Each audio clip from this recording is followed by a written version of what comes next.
Et je passe la parole à Fabrice Brun. Merci Madame la Présidente. La situation d'urgence économique et sociale que connaît notre pays appelle des réponses fortes et concrètes. Et on l'a bien vu, la mobilisation citoyenne est partie des campagnes et des petites villes. Et ce n'est pas un hasard, car les hommes et les femmes qui ont manifesté bien souvent pour la première fois de leur vie, ils ont appuyé là où ça fait mal, sur les fractures territoriales.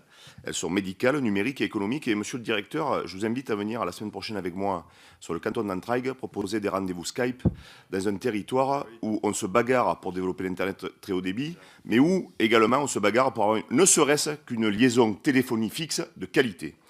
Et ces fractures, elles concernent bien évidemment aussi les services publics qui déménagent les uns après les autres. Et mon premier message, je pense qu'on sera nombreux à le répéter dans les prochaines semaines et les prochains mois, c'est attendez-vous à ce que la France des territoires n'accepte plus son sort. Je pense que tout le monde l'a bien compris. Et mon deuxième message sera une question concrète.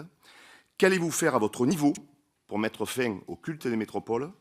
Qu'allez-vous faire pour réaffecter des personnels vers nos territoires? Parce que vous aurez bien compris que je milite, comme de nombreux députés ici, pour une organisation décentralisée des services publics, à l'opposé d'une société hyper connectée et déshumanisée. Deuxième question rapidement. Qu'allez-vous faire pour faire en sorte que les métropoles ne soient pas, comment avez-vous dit, monsieur le député, une forme de culte?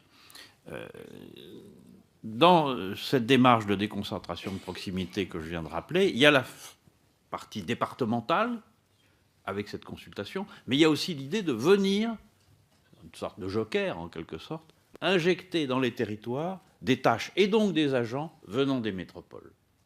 On souhaite avoir, en proportion bien sûr, moins de fonctionnaires dans les métropoles, à la fois pour alimenter positivement les territoires, et puis pourquoi ne pas le redire, aussi pour permettre à un certain nombre de serviteurs du service public d'avoir des meilleures conditions de vie et de travail.